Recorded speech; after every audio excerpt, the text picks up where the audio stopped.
उद्धारकर्ता प्रभु येशू ख्रिस्टको नाउँमा म आजको नेपाली बाइबल सर्वे क्लासमा यहाँहरू सबैलाई स्वागत गर्न चाहन्छु र साथै जय मसीह। परमेश्वरलाई धन्यवाद भएको होस्, उहाँले यो अवसर हामीलाई फेरि जुटाउनु भयो अनि आज हामी उहाँको चरणमा आउन सक्यौँ। आउनुहोस् हामी आजको क्लासको लागि हामी प्रार्थना गरेर अगाडि बढ्नेछौँ। हामी सबैले आफ्नो जीवन फेरि एकचोटि तयार गर्दै हामी प्रभुको चरणमा जाउँ। प्रभु, हामी धन्यवाद दिन्छौँ तपाईँलाई। तपाईँले हाम्रो लागि प्रभु सदैव भलाइ गर्नुहुन्छ र आफ्नो करुणा हामीमाथि तपाईँले देखाउनुहुन्छ। विशेष गरी आजको यो सुन्दर बेलुकी प्रभु यो गरिने क्लासको लागि तपाईँलाई धन्यवाद दिन्छौँ। प्रभु, आजको क्लासलाई तपाईँले अगुवाई गर्नुहोस्। विशेष प्रभु तपाईँले हामीलाई गएको समयहरूमा लगातार प्रत्येक दिन प्रभु कुनै दिन पनि नछुटाइकन यो बाइबल सर्वे अगाडि बढाउन सहायता गर्नुभयो। तपाईँ परमेश्वरको सबै आशिष र यो प्रभु कृपाको लागि धन्यवाद छ। आजदेखि अझै हामी गहन विषय हेर्दैछौँ। प्रभु, हामीलाई तपाईँको विशेष बुद्धि र ज्ञानको खाँचो छ। जतिजना तपाईँका जनहरू प्रभु आफ्नो समयलाई अलग्याएर वचन सिक्नको निम्ति कमिटेड हुनुहुन्छ, तपाईँले प्रत्येकलाई आशिष गर्नुहोस्। यो सिकेका कुराहरू उहाँहरूको जीवनमा र सेवकाईमा फलवन्त हुन सकोस्। तपाईँले चलाउनुहोस्। सबै महिमा र आदर प्रभु तपाईँलाई दिँदै यो क्लासको सुरुदेखि आखिरीसम्म तपाईँको अगुवाई माग्दछौँ। बिन्ती प्रार्थना येशू प्रभुको नाउँमा, आमेन। प्रभुको नामको महिमा होस्। उहाँले आज फेरि हामीलाई यो सुन्दर समय दिनुभयो अनि म एकदमै आनन्दित छु। परमेश्वरले हामीलाई पुरानो नियमको लगभग मलाकीसम्मको पुस्तकलाई कम्प्लिट गर्न सहायता गर्नुभयो। एक किसिमले हामीले जेनरली पुरा उत्पत्तिदेखि मलाकीसम्म हामीले सर्वे गऱ्यौँ अनि मेरो आशा छ यो तपाईँको लागि एउटा राम्रो सिक्ने समय भएको छ भनेर। अनि आजदेखि हामी अझै अगाडि बढ्नेछौँ। हामी अगाडि बढ्ने क्रममा अब धेरैचोटि अब यो कुराहरू साधारण रीतिले थाहा पनि हुँदैन। त्यो कुरालाई आज हामी विचार गर्नेछौँ। त्यो चाहिँ हो मलाकीको पुस्तकदेखि यता येशू ख्रिस्टको जन्म हुने समयसम्मको समयकाल। ओके, अब हामीले हेऱ्यौँ लगभग 400 BC सम्म आएर पुरानो करार सक्यो। 430 देखि 400 सम्मको कुरा मलाकीमा हामी पायौँ। अब 400 देखि फेरि यता अब नयाँ नियम जब सुरु हुन्छ, नयाँ नियम सुरु कोदेखि हुन्छ? बप्तिस्मा दिने यूहन्नादेखि। भने बप्तिस्मा दिने यूहन्नासम्म आउँदा पुरानो मलाकीको पुस्तकदेखि यता बप्तिस्मा दिने यूहन्नाको समयसम्म हेर्दा लगभग 400 वर्ष हामी देख्दछौँ, जसलाई हामी एक किसिमले अन्धकारको समय या इन्टरमिडिएट पिरियड भनेर हामी भन्न सक्छौँ। अब हाम्रो नेपाली बाइबलमा पनि, मेरो त बाइबलमा धेरै केयरमेट भएको छ। म धेरै यसलाई नै स्टडी बाइबल बनाएको कारणले अब यहाँ खाली जस्तो देख्नु। तर तपाईँले हेर्नुहोस्, मलाकीको पुस्तक यहाँ सकियो। ओके, म बाइबलबाट देखाउँदैछु। अनि यता जब नयाँ नियम मत्तीको सुरु हुनुभन्दा अगाडि एउटा पेज खाली छ। ओके, एउटा एकदम प्लेन पेपर छ। मेरो यहाँ लेखिएको छ अरू कुरा, तर यो प्लेन छ, खाली छ। भने अब यो खाली किन भयो त? त्यसको पछाडि कारण छ होइन। त्यसको पछाडि चाहिँ केही कुराहरू छ। अब त्यो चाहिँ यही हो, यो जुन 400 वर्षको समय थियो, 400 वर्षको जुन एउटा अन्धकारको समय भनौँ, परमेश्वरले कसैलाई पनि औपचारिक रूपमा नपठाउनु भएको समय भनेर हामी बुझ्दछौँ। सो यसलाई तपाईँले एउटा हेडिङ दिन सक्नुहुन्छ। यदि तपाईँले नोट बनाउँदै हुनुहुन्छ भने तपाईँले अन्धकारको युग भनेर लेख्न सक्नुहुन्छ। ओके, अन्धकारको युग अथवा बीचको समय, इन्टरमिडिएट टाइम। अब जस्तै फिल्महरू हामी कुनै कुरा हेर्दा त्यहाँ एउटा हाफ टाइम हुन्छ, इन्टरमिडिएट हुन्छ, इन्टरमिसन हुन्छ। त्यस्तै अब अगाडि बढ्नुभन्दा अगाडि र पहिलाको कुरालाई अब रोक्दैछ, यसले सेपरेट गर्दैछ। त्यो बिचको समय यो हो। त्यो चाहिँ 400 देखि 4 BC सम्म हामी हेर्दछौँ। अब अफिसियल्ली बाइबलमा भएका कुराहरू चाहिँ मलाकीको पुस्तकदेखि यता फेरि नयाँ नियम सुरु हुनुभन्दा अगाडि परमेश्वरले अफिसियल्ली औपचारिक रूपमा कसैलाई पनि उहाँले प्रयोग गर्नु भएन। ओके, फेरि म दोहोऱ्याउँदैछु। जसरी परमेश्वरले अब्राहमलाई चलाउनु भयो, दाउदलाई चलाउनु भयो, अगमवक्ताहरूलाई चलाउनु भयो, अन्य विभिन्न राजाहरूलाई उहाँले इस्तेमाल गर्नुभयो, प्रचारकहरूलाई चलाउनु भयो, विभिन्न घटनाहरू प्रभुले आउन दिनुभयो। तर अब यो बीच यो 400 वर्षको समयलाई किन अन्धकारको युग या डार्क पिरियड पनि भनिन्छ भन्दाखेरि यो समयमा परमेश्वर एकदमै साइलेन्समा रहनु भएको छ। द साइलेन्ट पिरियड, ओके, एकदमै शान्त भएको शान्त समयकाल भनेर हामी बुझ्छौँ। Because God did not send any prophet, he did not perform any miracles, he did not speak to his people during these dark ages officially.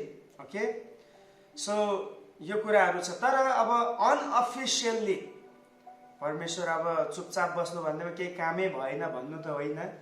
बाइबलमा त्यो कुरा उहाँले आउन दिनु भएन, या त्यो कुरा औपचारिक रूपमा त्यसलाई बाइबलमा ल्याउन चाहनु भएन। Still God is in action. अब अन्धकारको समय भए पनि प्रभु त अब निधाएर त बस्नु भएको होइन नि, होइन। हामी त कहिले पनि यो मान्दैनौँ कि प्रभु सुत्नु भयो, उहाँ चाहिँ आराम गर्नुभयो भन्ने होइन। परमेश्वरलाई आरामको खाँचो नै छैन, किनभने उहाँ त आत्मा हुनुहुन्छ। सो उहाँ काम चाहिँ गर्दै हुनुहुन्थ्यो, तर त्यो कुरालाई बाइबलमा उहाँले ल्याउन चाहनु भएन। यसरी बुझ्नु खाँचो छ। अब त्यसको कुराहरू पनि हामी हेर्छौँ। अब यो अन्धकारको युग मुनि हामी अर्को एउटा सब टाइटल दिनेछौँ, सानो टाइटल छ, त्यो चाहिँ हो ख्रिस्ट जन्म पूर्व। ओके, ख्रिस्ट जन्मिनुभन्दा पहिलेको कुराहरू। ओके, अब अलरेडी हामी त्यसलाई बिसी भन्छौँ, बिफोर क्राइस्ट, ख्रिस्ट आउनुभन्दा पहिलेको कुरा भन्छौँ। यही कुरामा हामी हेर्छौँ। अब विशेष गरी यो समयमा के भयो त, यो 400 वर्षको बिचमा इतिहासको किताबहरू हामी पढ्दा बुझ्छौँ। अथवा किन बाइबलले त हामीलाई यो अलरेडी सिकाइसक्यो। हामीले अगमवक्ताहरूको पुस्तकहरू हेऱ्यौँ, अनि विभिन्न पुस्तकहरू हेर्दाखेरि हामीले यही देख्यौँ कि God is in control over the kings and nations. या we have learned already this things. हामीले यो कुराहरू अलरेडी सिकिसकेका छौँ। सो यो समय पनि प्रभु चुपचाप बस्नुभयो भन्ने समयमा पनि definitely he was working. Unofficially he was working, and he is, allowing to happen something in, kingdom. राज्यमा चाहिँ केही कुरा होस् भनेर उहाँले अलाउ गर्नु भएको पनि हामी पाउँदछौँ। अब त्यसको विषयमा हामी दानियलको पुस्तकमा एकदमै स्पष्टसँग त्यो वचनहरू हामी देख्दछौँ। मैले अलरेडी तपाईँलाई दानियलको पुस्तकको जब 2 अध्याय, 7 अध्याय र 8 अध्यायको 3वटा च्याप्टरलाई मैले जब तपाईँलाई मिलाएर त्यहाँबाट सिकाएको थिएँ, त्यहाँ केही कुराहरू मैले बताएको थिएँ कि परमेश्वरले चाहिँ आउने समयमा के हुनेछ, कुन कुन साम्राज्य खडा हुनेछ, कुन कुन साम्राज्यले कसरी काम गर्नेछ, उनीहरूको समयकाल कतिदेखि कति हुनेछ भन्ने विषयमा अलरेडी दानियलको पुस्तकबाट बताइसके। यदि तपाईँ छुट्नु भएको छ भने तपाईँ त्यो एपिसोडमा जानु होला। म तपाईँलाई फेरि पनि रिक्वेस्ट गर्छु, सुरुदेखि आजसम्मको कुनै पनि एपिसोडलाई मिस नगर्नुहोस्। सबै एपिसोडहरू, सबै क्लासहरू एकदमै एकअर्कासँग रिलेटेड छ। अब त्यो 1 महिना अगाडि दिएको क्लास अहिलेको घटनाहरूलाई बुझाउनलाई त्यो क्लास तपाईँले सिकेको छ भने मात्रै अहिलेको कुरा बुझ्नुहुन्छ। सिधा आजको क्लास हेरेर तपाईँले स्पष्ट हुन सक्दैन। ओके, सो अब हामीले हेऱ्यौँ 4वटा साम्राज्यको विषयमा दानियलको पुस्तकले बताएको, किनभने यो जुन मिडियम समय छ, यो समयमा यही केही साम्राज्यहरू उदय भएको छ। पहिलो हामीले हेऱ्यौँ बेबिलोन साम्राज्यको विषयमा। दानियलले त्यहाँ दर्शन देखेको कुराहरू अनि राजाले देखेको शालीको कुरा हामीले हेऱ्यौँ। त्यो आयो, त्यो गयो। ओके, 627 मा बेबिलोन साम्राज्य आयो, 539 मा इट इज भ्यानिस्ड, यो खत्म भयो। त्यसपछि फारस भन्ने साम्राज्य आयो, अलरेडी हामीले हेऱ्यौँ। 539 मा आयो, फेरि यता 330-31 तिर यो पनि कोल्याप्स भयो। अब त्योसम्म त हामीले फारसका साम्राज्यका केही राजाहरूको विषयमा पनि हामीले हेऱ्यौँ, अनि मलाकीको पुस्तक पनि फारसका राजाहरूको बिचमै भएको थियो, तर त्यसपछि पनि अरू राजाहरू थिए। तपाईँले त्यो चार्ट हेर्नुभएको छ भने याद हुन्छ फारसका सम्राटहरूको समयकाल के कति थियो भनेर। तर हामीले यही बुझ्यौँ कि फारस साम्राज्यले 539 देखि 330 BC-सम्म शासन गर्यो, अनि उनीहरूको लगभग शासन चाहिँ उनीहरूको राज्य चाहिँ 127 वटा राज्यहरू थियो। इभन भारत देशसम्म पनि फारस साम्राज्य आइपुगेको र अधिपत्यता भएको हामी एस्तरको पुस्तकमा हामीले हेरिसक्यौँ। अनि एक किसिमले यहुदीहरू फारस साम्राज्यसँग चाहिँ एकदमै अट्याचमा रहेको हामी देख्छौँ, एकदमै हार्मोनी देख्छौँ। जति अरू साम्राज्यसँग यहुदीहरूको खटपट भयो, अरूले यहुदीहरूलाई सताए, त्यति चाहिँ मादी फारससँग भएन प्रब्लम। मादी फारसले यहुदी साम्राज्यलाई केही सहुलियत दिएको थियो। हो स्टिल अब उनीहरू यहुदीहरू चाहिँ फारस साम्राज्यको अधीनमा त छन्, तर पनि एउटा राम्रो स्वतन्त्रता, एउटा उनीहरूको धार्मिक कुराहरूलाई अभ्यास गर्नको निम्ति चाहिँ त्यो मौका र त्यो अवसर चाहिँ फारस साम्राज्यले प्रदान गरेको हामी देख्दछौँ। ओके, अब फारस साम्राज्य सकिसकेपछि, यसको अन्त्य भइसकेपछि अब एउटा अर्को साम्राज्य आउँछ जसको विषयमा हामीले अलरेडी हेरेका थियौँ। त्यो हो ग्रिक साम्राज्य, युनानी साम्राज्य। अब युनानी साम्राज्यकै कुराहरू मोटामोटी यो 400 वर्षको अन्धकारको समयमा चाहिँ युनानी साम्राज्यले नै अधिपत्यता जमाएको हामी देख्दछौँ। अन्तिममा रोमी साम्राज्य आएको थियो, तर मेन चाहिँ कसको छ अधिपत्यता? युनानी साम्राज्य, ग्रिक साम्राज्य। ग्रिक साम्राज्य भन्ने बित्तिकै हामीहरूको माइन्डमा आउने एउटा महान व्यक्ति हो, त्यो हो अलेक्जेन्डर द ग्रेट। अलेक्जेन्डर महान भनेर चिनिन्छ। यो साम्राज्यको हेड नै उही थियो। हामी आजको र सायद 1-2वटा अरू क्लासमा पनि केही कुराहरू विचार गर्नेछौँ ग्रिक साम्राज्यको विषयमा। यो राज्य पनि धेरै टिकेको छैन है। अब यो साम्राज्यको बारेमा भन्नुपर्दा चाहिँ अब फिलिप भन्ने व्यक्ति थियो। फिलिप भन्ने नाम चाहिँ अब ग्रिक नाम हो, अनि त्यो फिलिप भन्ने व्यक्तिको छोरा थियो महान अलेक्जेन्डर। ओके, उनले अब 333 तिर चाहिँ उनले साम्राज्यलाई अगाडि बढाए। साम्राज्यमा ऊ राजा भयो भनौँ, सम्राट भयो। अब अनि सम्राट भइसकेपछि उनले मादी फारसलाई पनि अब जित्यो, लडाइँमा जित्यो। जसले जित्छ फेरि त्यही त्यहाँको सिकन्दर, त्यही त्यहाँको बादशाह होइन। अनि त्यसरी चाहिँ महान अलेक्जेन्डर चाहिँ अब सम्राट भएर उनले राज्यलाई, साम्राज्यलाई अगाडि बढाउन थाले। र ग्रिक साम्राज्यले एकदमै फैलाएको कुरा भनेको चाहिँ उनीहरूको भाषा र संस्कृति, ल्याङ्ग्वेज एन्ड कल्चर। उनीहरूको संस्कृति पुरा विश्वभरि नै उनले फैलायो, र भाषा पनि। अब त्यो कुरा अहिले पनि हामी देख्छौँ।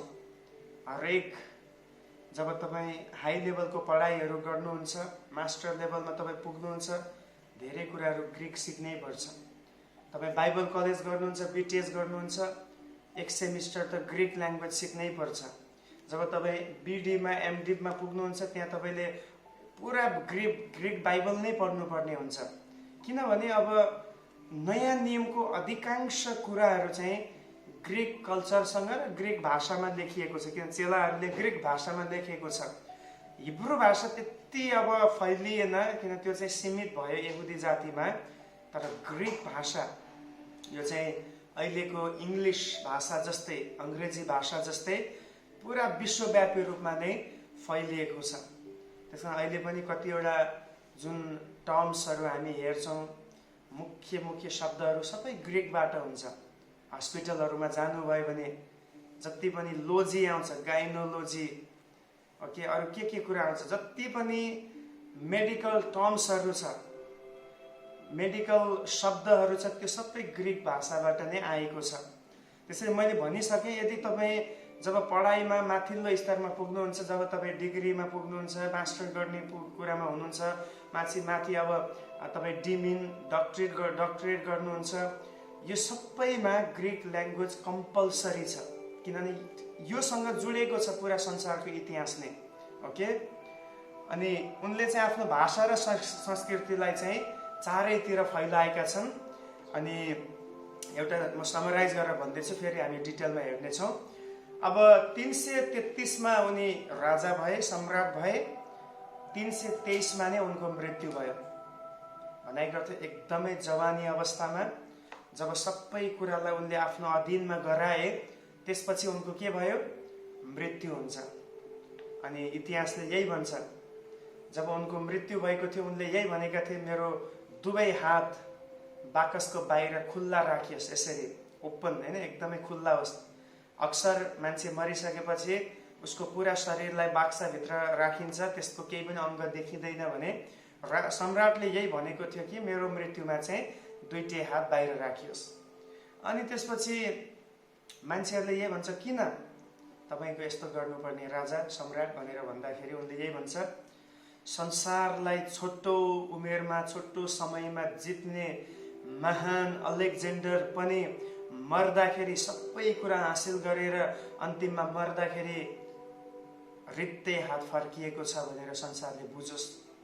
सो उनले अन्तिममा दिन खोजेको सन्देश यही छ, हामीले जतिसुकै कुराहरू यस संसारमा हासिल गरे तापनि अन्तमा हाम्रो हात खाली नै हुन्छ। त्यही कुरा बाइबलमा अय्युबले भनेको छ, I came empty hand to this world and I will go back empty from this hand, from this world.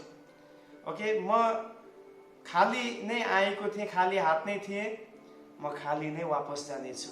Okay, so उनले यहाँ भन्न खोजेको कुरा यही हो कि पुरा संसारलाई हात पार्ने अलेक्जेन्डर पनि मर्दाखेरि केही लगेन, उनले केही पनि साथमा लगेनन् भन्ने कुरा नै यहाँ बताइयो। अनि जब उनको मृत्यु भयो, एकदमै छोटो समयमा नै ग्रिक साम्राज्य चाहिँ के भयो?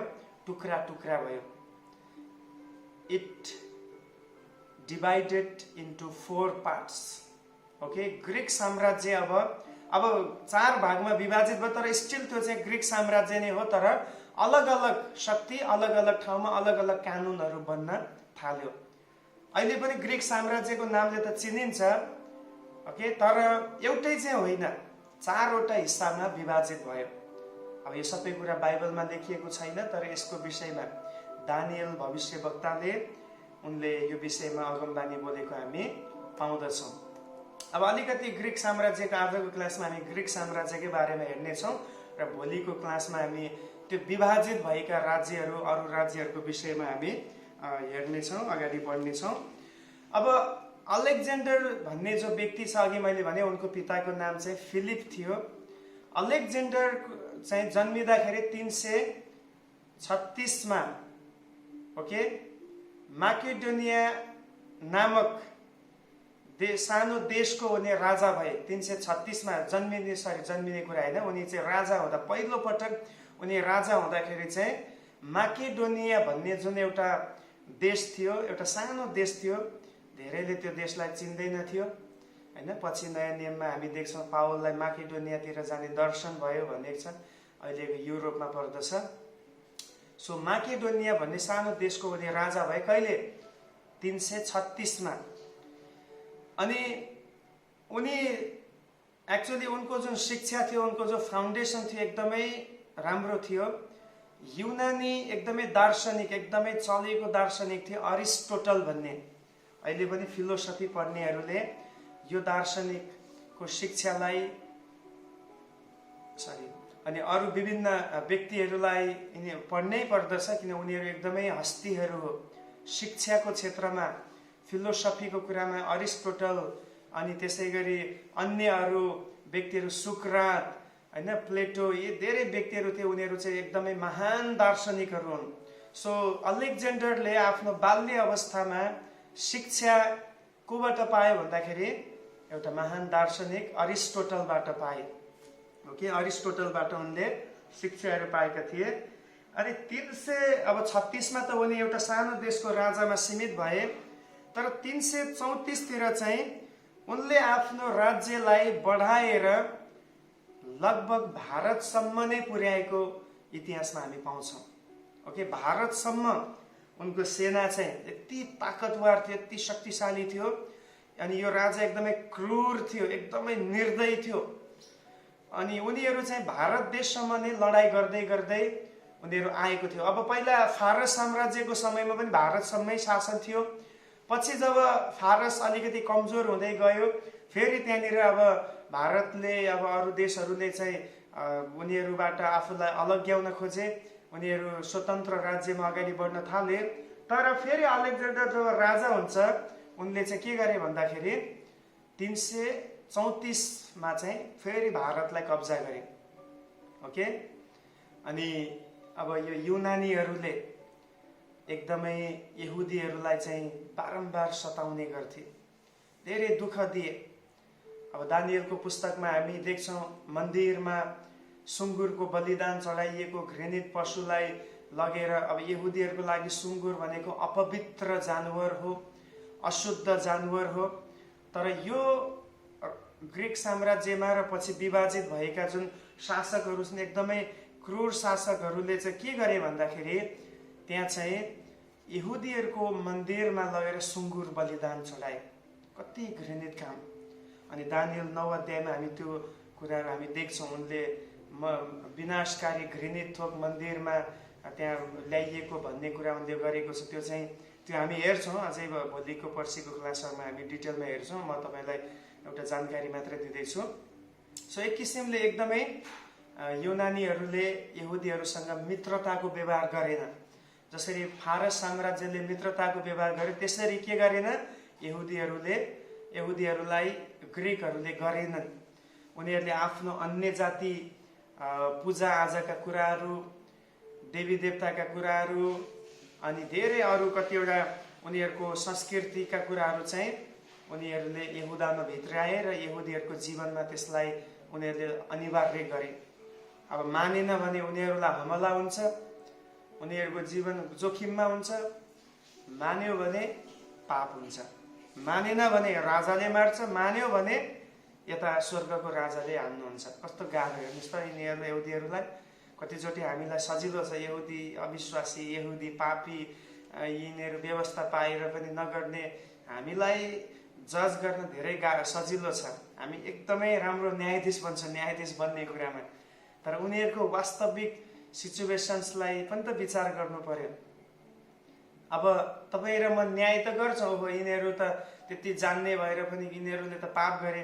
तर त्यो समयमा, त्यो अवस्थामा तपाईँ र म भयो भने के गर्छौँ होला त? जति खेदो र विरोध यहुदीहरूलाई आएको छ, अहिले हामीलाई आएको छैन। हामीलाई त साधारण प्रकारको भनाइ आउँदा नै हामी कति हतोत्साहित हुन्छौँ। अब क्रिस्चियन जीवनै छोड्नु पर्ला कि भन्ने प्रकारको निर्णय हामी गर्छौँ। तर अब यहुदीहरूको ठाउँमा जानुहोस्। अब ग्रिक साम्राज्यका शासकहरूले उनीहरूलाई भन्छ, यदि तिमीहरूले हाम्रो कुरा मानेनौ भने हामी तिमीहरूलाई मार्छौँ। अब कतिलाई त प्यारो पनि त छ, आफ्नो ज्यान प्यारो छ होइन। अहिले हामीलाई भन्न सजिलो छ, म त प्रभुको निम्ति मर्न पनि तयार छु। तर मर्ने जब त्यो अवस्था आउँछ, कतिको हामी त्यो बेला पनि अहिले भने जस्तै गरेर गर्न सक्छौँ त? गाह्रो छ है।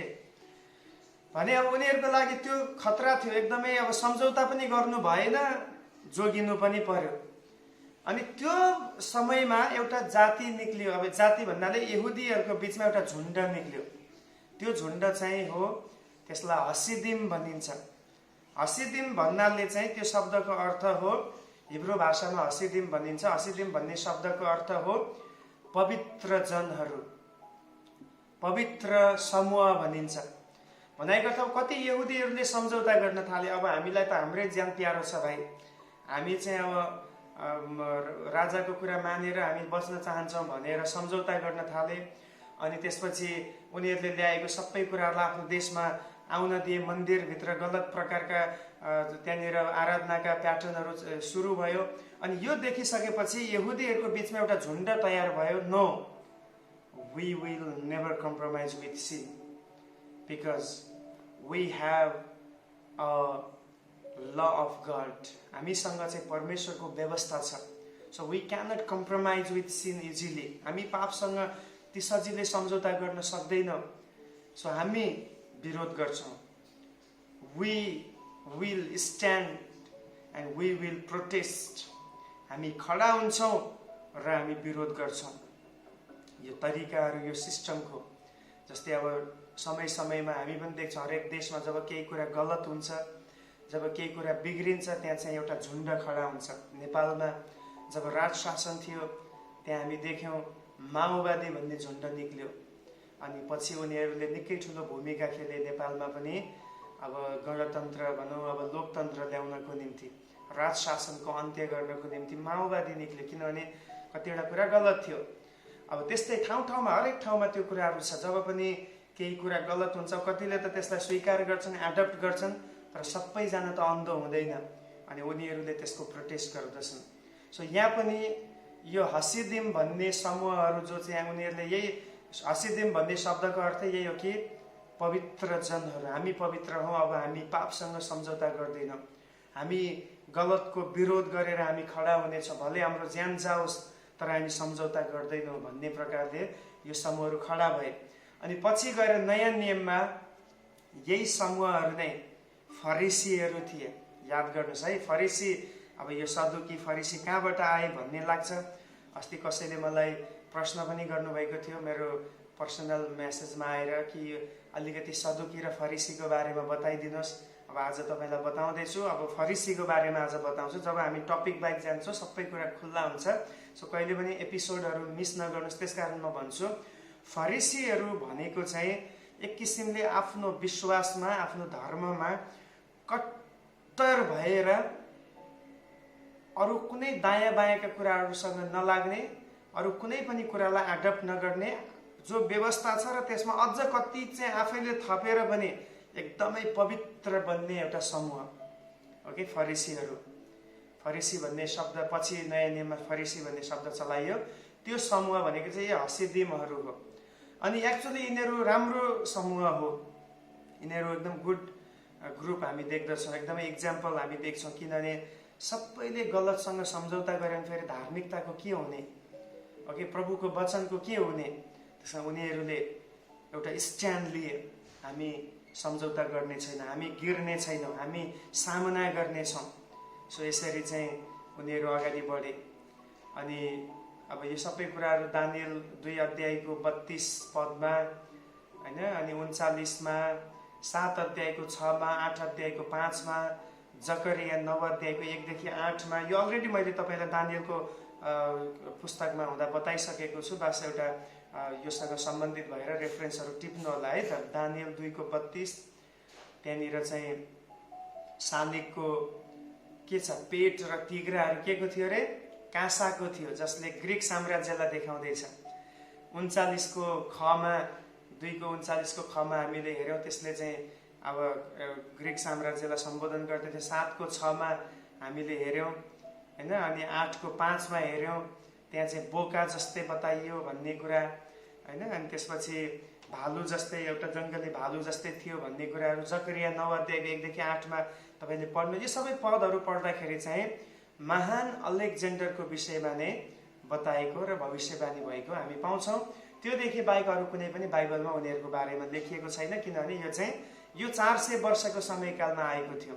म तपाईँलाई यो कुरा किन जोड्दैछु, किनभने यो बुझ्नुभयो भने नयाँ नियमको धेरै कुरा बुझ्न सजिलो हुन्छ।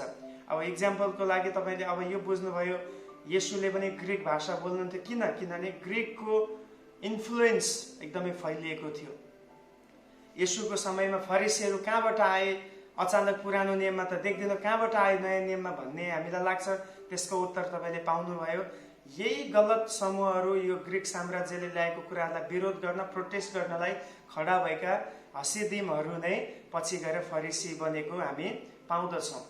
अनि अलेक्जेन्डरले चाहिँ अब कतिवटा काम यस्तो गर्यो, अब यहुदीहरूलाई, इस्राएलीहरूलाई चाहिँ मूर्ति पूजातिर डोर्याउनको निम्ति उनले सामरिया भन्ने ठाउँमा, जो उत्तरी इजरायलको राजधानी सामरिया थियो, त्यहाँको डाँडा गेरिजिम डाँडामा उनले एउटा मन्दिर बनाइदिए, ताकि अब उपरान्त मानिसहरू यहुदी अनुसार अब यरुसलेममा गएर आराधना नगरोस्, तर यो डाँडामा गएर मूर्ति पूजा गरोस्, मैले चलाएको नियमलाई उनीहरूले पालना गरोस् भन्ने हिसाबले मन्दिर बनाइदियो। एकदम गलत मानिसहरूलाई मूर्ति पूजातिर उक्सायो। अनि 323 तिर, अघि मैले भनिसकेँ, 323 तिर चाहिँ उनको के हुन्छ? मृत्यु हुन्छ। उनको मृत्यु भइसकेपछि उनको सेनापतिहरूले चाहिँ उनको जति हकवालाहरू थिए त्यो हकवालाहरू सबैलाई के गरे? मारिदियो। अब भनाइको अर्थ अलेक्जेन्डरदेखि मानिस खुसी थिएनन्।